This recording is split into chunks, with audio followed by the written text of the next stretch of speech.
afternoon. Welcome to the Lunch and Learn for May 2013. So we are rejoicing in that.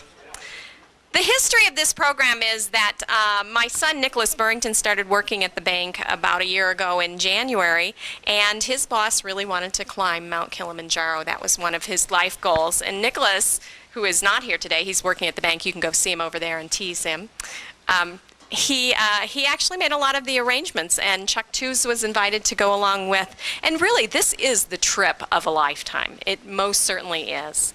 A couple of other announcements. The Friends of the Library do pay for your lunch, and there is a donation basket in the back if you want to give towards that lunch. Generally, the donations do cover the cost of the lunch. We appreciate that. Also, we do have a hearing loop, so if you have a T-coil on your hearing aid, please turn it to the T setting and you will be able to hear the microphone within your hearing aid. So we hope you take the advantage of that. That was granted to us several years ago and has been very popular. We do have a beautiful art exhibit right now through the end of May. It's the Visual Artists of Wisconsin, and I hope you'll stop in at our exhibit room before you leave the library to take advantage of that. Remember to check out books and materials from our library. Use your library card. Walk through the library while you're here. That's one of the goals of our programs. Without any further ado, I introduce you to Pastor Chuck Tews, world traveler. Just adjust this. I'm just going to take it out. Okay. Well, thank you, Peg. She says world traveler. I don't consider myself a world traveler. I happen to go a few places only because of my children, especially my daughter Kristen. She originally, after playing basketball and getting her degree, she enlisted in the Peace Corps. So my first time that I needed to make sure your passports and all your shots are up to date, she was working in Guyana, South America. So I had gone down there and spent almost 2 weeks with her on that.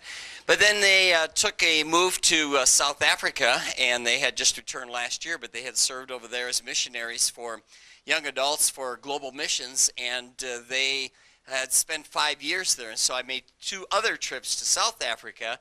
And then by the kindness of really Archie Overby, who wanted to climb Mount Kilimanjaro and do some other waterwork projects in the city of Arusha, I was invited to go along with this particular trip. So I just had a little bit of a map to start here. I want to show about 20 pictures of different facets of the trip. We can talk and take a few questions, and then there's a nice little a DVD put together. Takes maybe about 5-6 minutes to actually look through. But anyways, just that you understand where Mount Kilimanjaro is, Tanzania, Kenya, right on that border. I had not been to this part of Africa before, flown over many times. We left Chicago on a Sunday afternoon, flying to Amsterdam, there briefly, and then flew directly into Arusha, which is not far from Mount Kilimanjaro area itself. And that's where we kind of headquartered for a while. So, just so you get an idea there where the equator and stuff are at. All right, let's see here. Can I move on, Pig? It doesn't want to let me move sideways to the next slide. No. Push, push. Maybe we got to hit F5 or something first to start the, I'm afraid to touch any. She had it all set up so nicely here. Just, let's hit F5 once. Now see if it's going to respond. No? All right. It will work. There we go. All right. Some of the incline to Mount Kilimanjaro is pretty gradual until you get into the last day and a half. It takes up and down. We took 8 days. And part of the reason for that is for acclimating yourself, your body, to the altitude. Many people climb Mount Kilimanjaro. It is not a technical climb. In the last day and a half, it is a little more challenging, but most people, if they do not make it, it is because their body does not acclimate itself to the altitude. Approximately 19,500 feet when you stand at the top. And so if you've been to one of the mountains out west, sometimes maybe if you've gone to Pikes Peak or whatever, you will begin to notice in your own body shortness of breath, maybe headaches, things like that. And again, you need to go thousands of feet above that to get to the top of Mount Kilimanjaro. But very, very beautiful mountain. It is, again, I'll show you the volcanic crater to the top of the rim itself. When it collapsed, it dropped probably several thousand feet when it was done with its activity. But we had several different times when you could see snow was actually taking place, and people would just grab their cameras and do that. There are other two smaller volcanic mountains to the sides of Kilimanjaro, and we took this from Kilimanjaro, and I wish Nick was here. I'll say one thing for Peg's son, he knows a lot. I mean, when he reads something, he has it. I mean, he would tell you exactly what you're looking at and what's going on. A very, very knowledgeable young man, as well as very pleasant, and he pretty well planned this trip out. Very detail-oriented, so it was great. But he would know this. But you can see, again, on that particular mount, when you look at the tops, the peaks are much more ragged. Okay, so that it would be a technical climb at that point if you were going to try to go to those side mountains. And that is, again, a part of that particular mountain area, but it had like 3 different volcano eruption areas there. This man's name is Oka. It's not spelt that way, but the only way I could remember his name was Oklahoma. And just take out, just Oka. Okay, don't take the L out of there. Oka. Very knowledgeable individual. He is a technical climber. When we were done with this, I said, well, what you going to do next? He said, well, I am going over to Mount Everest, and I am going to climb that because I have several groups that I will be taking a very technical climb up to the Mount Everest. But this guy, Oka, was so knowledgeable. If you stopped and you asked him about a plant, you asked him about a tree, you asked him about the climatic levels that we were at, he knew it all. I mean, the guy was very knowledgeable. He was born in Kenya. He did his education in Britain, and very just well-versed in the world in ways, but very great guide.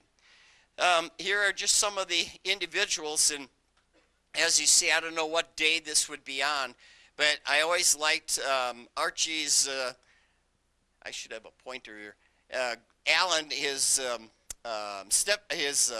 son-in-law, he brought along, and he and Nick, they were always hooking up all these little solar panels and things like that and trying to attach them to their equipment that they brought along. They were always inventing something along the way, so they were kind of recharging there.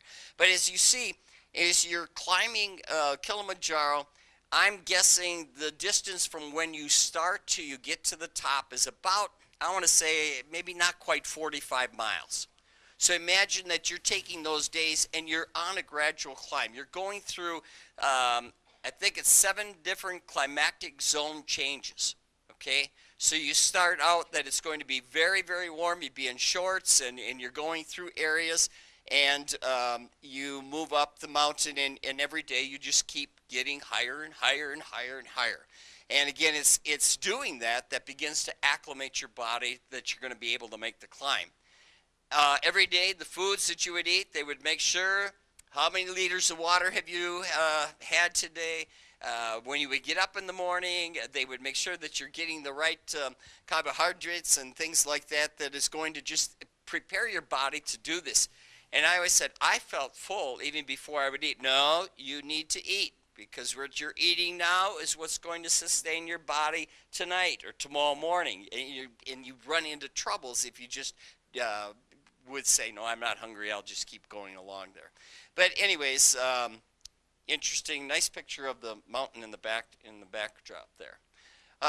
Frankie, I took this picture, this gentleman here, he is Oka's right-hand man. In fact, an expedition, there were really 5 of us who were clients, put it that way, and 45 porters. Okay, so they carry things for you. You have to carry some of your essentials, but they're the ones who take off every day, breaking down your capping set, cleaning it up, making sure everything that you took in is hauled out of there. And Frankie he said, if we run up against something and I'm not here, when Frankie talks to you, it's like I'm talking to you. So he trusted this man with his whole company, put it that way. Very knowledgeable as well. I used Frankie a lot, and you'll see it later in the DVD that I have, to translate for me, because I was always interested in knowing what these porters and things were singing about and what they were saying. Frankie was a very cordial individual, but he would always be there to translate for what they were talking about there. And if there's any questions, just pop your hand up as I'm going along as well. Let's see here if I go the right direction. Yeah, Alan, and you could kind of get the background, like you just continually climb. In the Swahili, it's pole. Okay, you walk, you rest. You walk, you rest. Initially, you don't really need to do that, but they start teaching you that technique, because when you get to the top, especially that last day and a half, you cannot get your breath. And so they would teach you to walk where you would take a step, and that top step you now rest. Don't put any weight on that. Put your weight on your back. Then the opposite foot. Weight on that foot. And they call pole, and it just minimizes the energy that you are putting out with your body. And if any of you have some difficulties with breathing, COPD or anything like that, you know how panic you can get when you cannot get air. And that is really what's happening in the last couple of days. It's your mind, and it's your body, but it's a lot of times your mind, that you just go at your own pace. And in the last days when we were climbing, Alan here, I was staying with him for a while, but in the last days I quit, because I realized he is a faster walker, or has longer legs than I do. And if I tried to keep up with him, I was putting myself in danger, because I was overexerting my own capabilities within my own body. So you find your own pace. And they would never let you walk off by yourself. You could go, but always one of the main porters would be assigned to you, and that person would stay with you. Never felt in any danger or anything like that, but again, they just really take care of you as well. So, all right, I think that's Noah there. Rick Johnson, a lot of you probably know Rick, and then and he was with us, and everybody made it to the top. And a lot of it, I really say the guide is what made that possible. He just prepared you, and he watched you. Every morning when you get up, he'd have an instrument that would measure your blood pressure, your blood rate, the amount of oxygen in your body. He would write that down, and then at the end of the day, he'd do the same thing. He would want to make sure that when you're resting, is your body recovering? And what rate does your body recover at? Okay? He could almost begin to predict, we need to watch this person a little bit more. Are you drinking 4 liters of water, or are you just drinking 2 liters? He would start asking you and checking on you to make sure that you were doing what he was telling you to do. So Rick Johnson and Archie's son-in-law, Alan, living in Texas. Tents were just great, too. You can see that kind of globe tent. We ate in this particular tent all the time. There's all of ours. And if you do not know Peg's son, he's the one to my left, right there. There he is. Good man. Again, you can just see how that trail keeps going. And a lot of times, you don't have to stay right on those trails, but you can see that enough people have walked through there over the course of time that there is kind of a trail there along the way. But Kilimanjaro always in our backdrop. Here, you just see the number of different porters. Yeah, and in this, what's really nice is that for these porters, they go to a school, they have to graduate to a certain level to become a porter. And because of the numbers of people that try to climb Mount Kilimanjaro, at least the government, I think, is doing a wise thing in making sure that if you pay the permit to go into that park, that there are qualified people around to help you get there and protect the environment as well. You can about imagine if you would just let thousands and thousands of people do this after the course of time, it would destroy the park itself. But what's nice is that Tanzania is always listed. I keep checking among the 10th% poorest people in country in the world. Okay, there's been some inflation as time has gone along. It looks like the gross national product would go up a bit, but you watch your inflation rate, it jumps up, and there's still at this level. So for these men to have this job, this is important for them, and they do really a tremendous job. Some of them head out ahead of time, just finding the next camping site. Some are carrying all your tents and stuff like that. Obviously, you're carrying your food. They just that's their job, is just to take care of an expedition. Yes, Peg. You know, we had a kind of a joke. Every time you get up in the morning, I'd ask for tea because I like tea, which was great. And then we go in there. It was always some kind of a soup. And I don't know what kind of soup but they would always have different soups. But by the end, we were trying to, Nick was teaching them how to make French fries. We'd have potatoes in a lot of different ways. He said, but French fry, they didn't know what French fry. Well, we started teaching. But a lot of it was like macaronis. There was eggs. There was always eggs. There were jellies, but I would try the different jellies, but they had some of them were just real bitter to me. It didn't taste like a jelly that I would really like. So, and kind of puddings, but I think more so they just set that up to just make sure that they had the right amount of carbohydrates and things like that in it so that your body be sustained. Almost like a football, basketball player. You know, the day before, they watch what they're actually putting into their bodies before they're going to perform. Yeah, but it was pretty good, yes. No, you carried your own water, and again, the porters carried that, and they had a filtration system with them. There were different watering areas there, but you just would not trust that water at all. And so they would carry, and then every day you had your own that you carried with you, and you would just refill that, and evening as well. Yes, yes.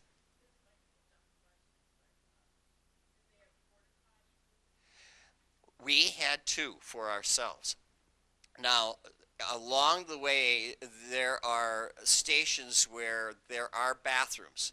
Now, if you have traveled at all, you know what that's like. It's like a room like this, and in the corner there's a hole, and there looks like two big footprints that you put yourself over the top, and you take care of it, and that's it. I mean, that's how it is. And we would use them every so often, but I would say, I do hunting, hiking, and a lot of things like that. But we're doing this in February and early March, right at the end of February.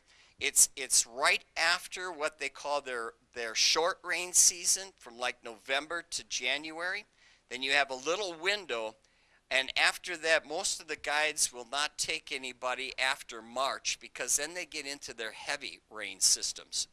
So, especially at the lower levels, it's quite warm. And you can about imagine if you grew up with an outhouse and you didn't take care of it with lime and stuff like that, you know what that was like. And I would use them, but they did provide us with very small, but they were like a little porta potty that this particular, and I'm sure a lot of expeditions they would not, they wouldn't have that. You'd probably be paying for those types of things. But I did meet a group of about 75 different national workers from over South Africa, and they were just highlighting women's health.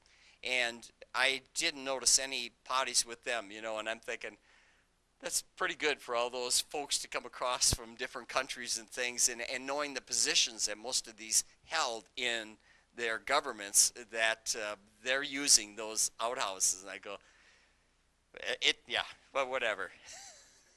Any other questions before we move along here a little bit? Yes, Marge. Some did. A lot of them didn't. Swahili is the language. That's what I said what's neat about Nick.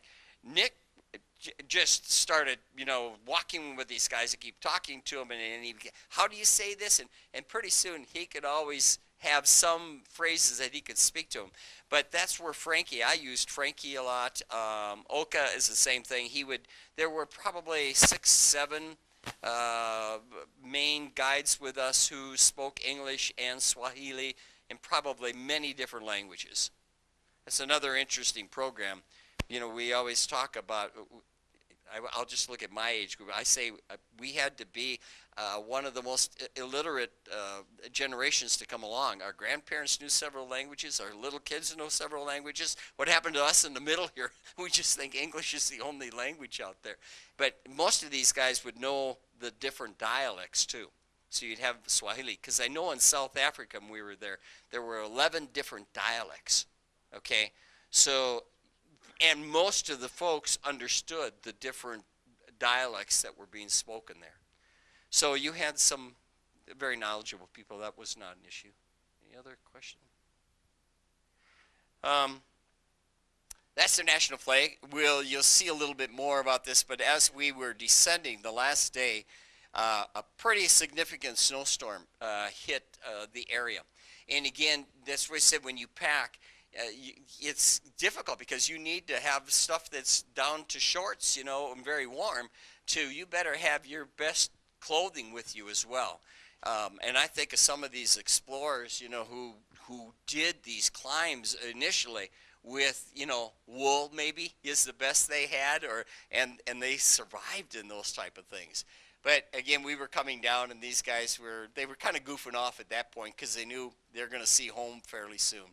So they pulled out their flag and took a picture of the flag there. Yeah, they sing, and you'll see in the little video that I have, you'll hear a bit about what that's all about. It's just constant. My trips to Africa, South Africa, that's one thing that you just really notice is music is just a big part of life from the little kids on, and you go, like for yourself, you go to a worship service. I mean, it's like all of a sudden this group starts getting into something, they keep singing. And that's how these guys were. And then all of a sudden that group gets going with something. And then it seems like it's winding down. Then this group gets something going. And they all kind of pay attention and move on. Terry Nellis at some point, he's another member of the congregation. He's going to visit one of our sister congregations in the Western Diocese of South Africa. And I said to Terry, and he was remarking this week, and he said, now folks who go to church, for an hour, if you're a watcher, time watcher, you're going to be a little disappointed because I know the first service we went to, we left after 4 hours. And we still had a 6-hour, 4 to 6 to 8 hours, but it's because of how they communicate with each other when they start what we might say a song or a hymn. That could take 15 minutes, could take a half hour to finish it because everybody keeps creating as they go along. And as soon as a group creates, they start acknowledging it. And these guys would do that. If they had gone ahead of us for the day, when we were getting close to catching up with them, a lot of times you could hear them singing. They just would sit down, and these are all guys, and they would be singing different songs to them. Clapping, all that. You're seeing that we're getting closer to the climb itself, but what a nice picture. And again, sometimes you'd be going down a bit and you gain, but it's a long trek. But all the time, if you take your time doing it, your body is always acclimating itself to be able to function in that kind of a level. That's adult Noah. We call him adult Noah. Myself there. Yeah, I was taking a lot of pictures. Pig was remarking when I put that jump stick in, it's full, but I think Nick's photos are in there, Aka's photos. I mean, if they each have like 1,000, 1,500 pictures, and then of course I was taking some of these pictures myself, but it was just interesting along the way to keep doing that. Again, you're traveling a lot of different type. There are some animals along the way. We didn't see any, but you'd see tracks every so often, and it was amazing to me. But they have a place called the Saddle, and when in the desert area, it's very dry. Some of the animals start migrating up, and some of them actually get up into the 9,000 foot level, then they go across that to another area. So we would see tracks, but we didn't really see any animals on this particular route. There's like 5 main routes that are recognized to get up there, and some are, they'll tell you, more scenic than others. Okay, and we were coming on the northern route. We'll look at that a little bit. Take too much time going through here. Yeah, this was our tent. I should just get out of the way here. This was our tent that you would always eat in. And so you can see some of the foods that are there. Yeah, you would just gather in there, and they would have that stuff cooked outside. Everybody else ate in their own tents, but our group always gathered in this main tent. Really good equipment, but you can see you would want good equipment, especially like the type of snowstorm that we hit. I don't know if I'm going to bring pictures up about that yet, but yeah, they'd be eating the same kind of foods. Weather's good outside. We did not have a lot of rain. We had some rain, and then they would just have tents that all of them would gather around to eat. Yeah, there's kind of one of our settings that you would be, and you would always hope that you got fairly level. That was the guides that they had, because you know what it is sleeping on a cot and waking up the next morning, your legs are off the other end of it, and you crawl back up, but you know it's your whole sleeping bag, and it's cold, and you're wrapped up inside there. That's the last thing you wanted to do. But this would be fairly typical of a campsite that we use. And yeah, here, they had, one was a little shower. We could use that a couple of days, and the other was a little porta potty that came along. But again, most of the groups did not have that sort of situation.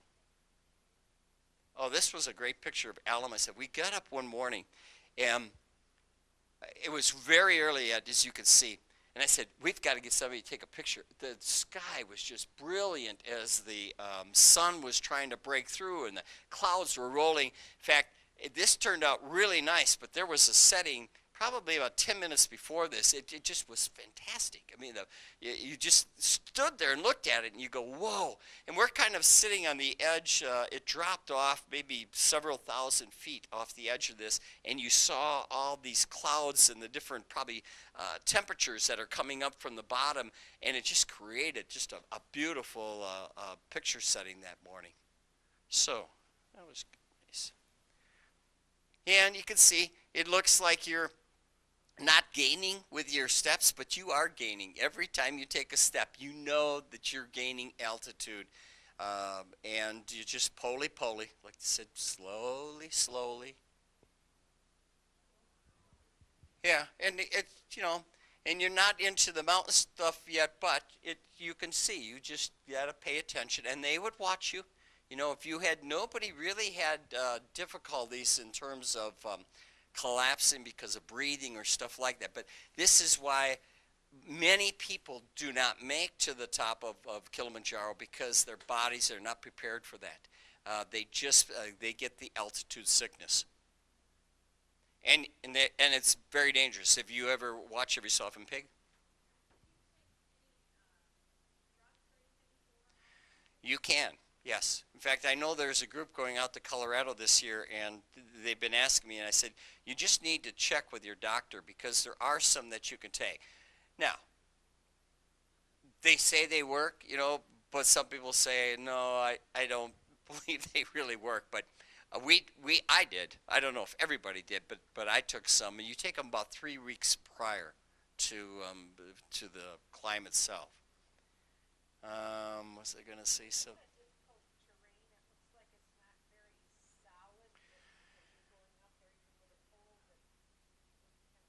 Yeah, and again, it's because of that volcanic ash that has come off of those mountains and slid down. It's crumbled a lot of the dirt and things there. you just had to watch your step. I remember when I was in Guyana, I went to Couture Falls, which is right on the border of Brazil, and it's an 800-foot waterfall drop. It's the longest drop. It's beautiful, but you had to climb that. And the guide we had there, he'd always do this to you. If he saw you looking around, and what he wanted you to do is before you're going to step, you look, because you know how it is yourself if you do a misstep, usually it's because you haven't really been watching what you're doing. And same thing here. They would just tell you, use your eyes. Make sure that when you take another step or you're going to say, I'm going from here to there, you use your eyes. You protect yourself that way. And a lot of these you could, you'd figure out, especially when we got to those last days when you're kind of switchbacking back and forth. If you began a slide, it could be a while before you stopped, yeah. But it was, I never felt really in danger. Those guys really took care of us pretty well. Yeah, when we got into the snow, again, it just added another element of, watch your step and make sure that where you're putting your foot, you're not going to take a fall. And again, sometimes we'd be in the lead. You pretty well went at your own pace, but they always tried to make sure that they always did, that there was somebody with you. Some guide was with you. Okay, now this is I took the picture at the top. Alan got up there first, and I got there shortly after he did. And so you can see in the background Kenya, and I mean, it's all the way down. You just look, it's probably 100 miles or so out there, but it was fairly clear. But you could see the collapse area, and when we came up the side we did, if you wanted to get exactly to the highest place on the mountaintop itself, you needed to work your way around that rim and stand at this spot. And there would be a sign there, this is the highest, this is the roof of Africa. This is the highest point in Africa. But I just always kid, I said, well, if we do fall, looks like we're going to fall into a big snow pile about 1,000 feet down, But it was beautiful when we got up there. Yeah. We're at Stella Point, and we're on our way around there. Nick and I are working our way, and you see it's gradually taking you up and up and up, and to get to that high point and you get there, and you're at the top. I mean, most people say, I made it to the top of Kilimanjaro, and it's true. You're there.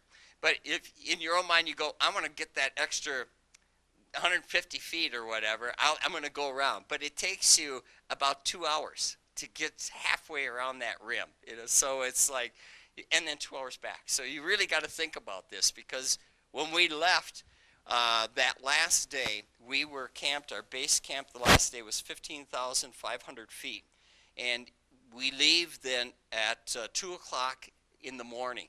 Okay, they get you up and you start your climb so that you're going to be at the top sometime in the morning. For sights that you can just really get a good view, but also then you start thinking you might be spending another 3-4 hours to get to points that you want to go. So you start out in the dark and you get up there, and it really was beautiful by the time we got there in this particular day. Now by the time some of the people, now we're walking along, and occasionally, you just, it's if you go over that edge, it's about 1,000 foot down. But again, I don't think that I ever felt, that I was really in danger. You just watch yourself again. If you're going to take those next 3-4 steps, just make sure that you've looked for every pebble or whatever is in your way, and go around the corner and keep on going. Yeah, it worked. It worked. Kind of a great picture and a kind of a sad picture here. Nick and I are standing there. And this is a glacier on the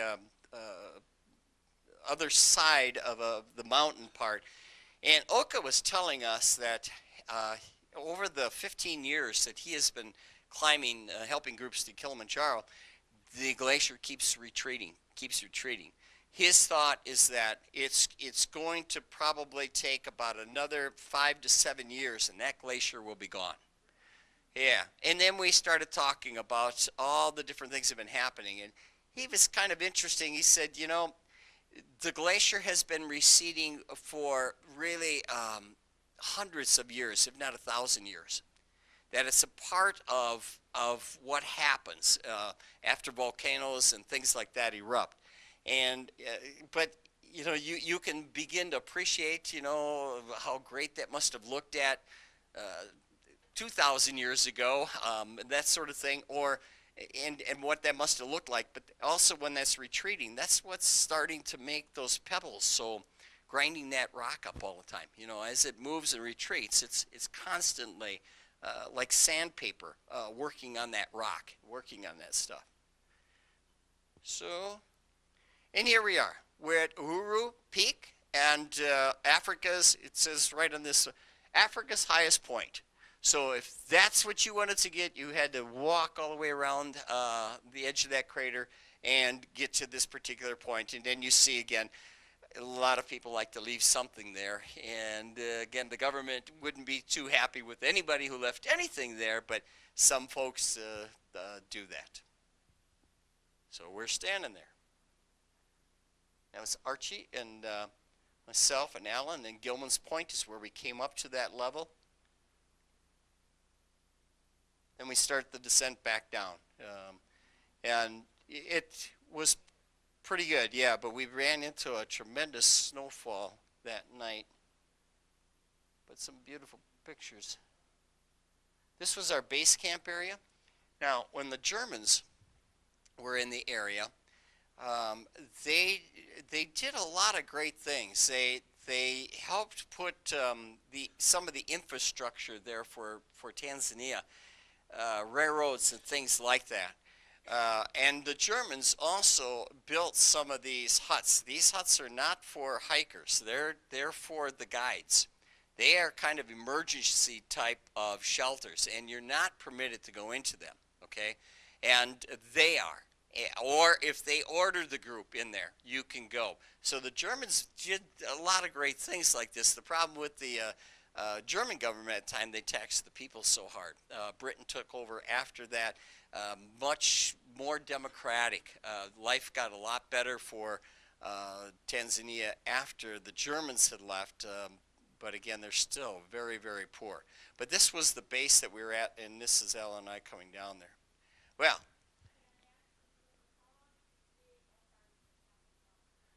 probably about, I stayed up probably about 6 hours.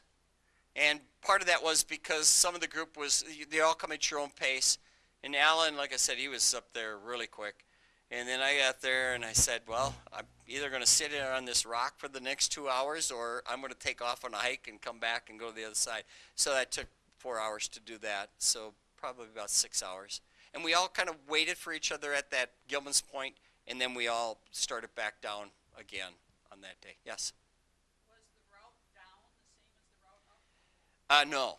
No. We from that base camp that I showed you, this base camp, we went out a different route. We went down a different direction. But we had a pretty significant snowstorm. They were all kidding me. They said, well, you must be a preacher. And I said, why? Well, I remember during the night, I mean, it was dark. I remember there were some guides in my tent. You know, you wake up and you're just totally out of it. You're sleeping. And unbeknownst to me, the snowstorm had hit so quickly, and it was so heavy that everybody's tent collapsed except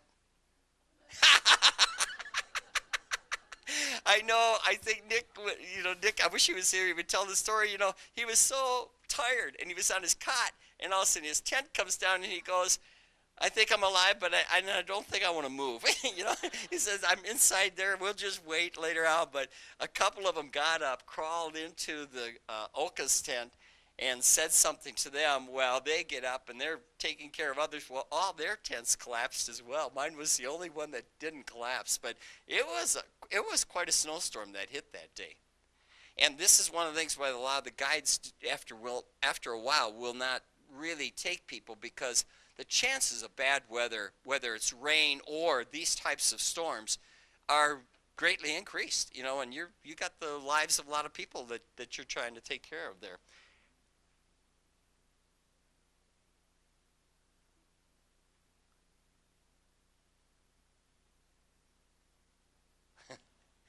Yeah. And we're heading our way down. And again, it was still snowing so hard as we went down that they had sent out a couple of guides ahead of the way just to make sure that they were on the right paths, that they would come back and make sure that the whole party wasn't going the wrong direction. And we were walking, and I said, well, it looks like somebody else has walked here already, but didn't think much of it until later on after Olka said, oh, yeah, I sent out at least 3 guides ahead of time just to make sure that we're going, because it was really snowing hard. Sometimes you wouldn't see about maybe 20 yards in front of you. It was just with the fog and with the snow. Yeah, something like that. It was more like whiteout conditions as we were leaving the mountain. But you were going downhill, so you didn't care. Really didn't care that much. Here's the saddle. They talk about it. All right, end of slideshow. Before I go to that video, well, maybe I should do that. All right, Pig, I might need your help here again. I'm not saying that I wouldn't know what to do, but if I touch the wrong button, you know whose fault it would be. Mine. If she does. Hit escape.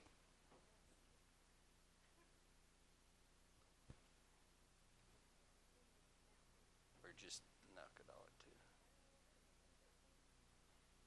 Okay.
Any questions?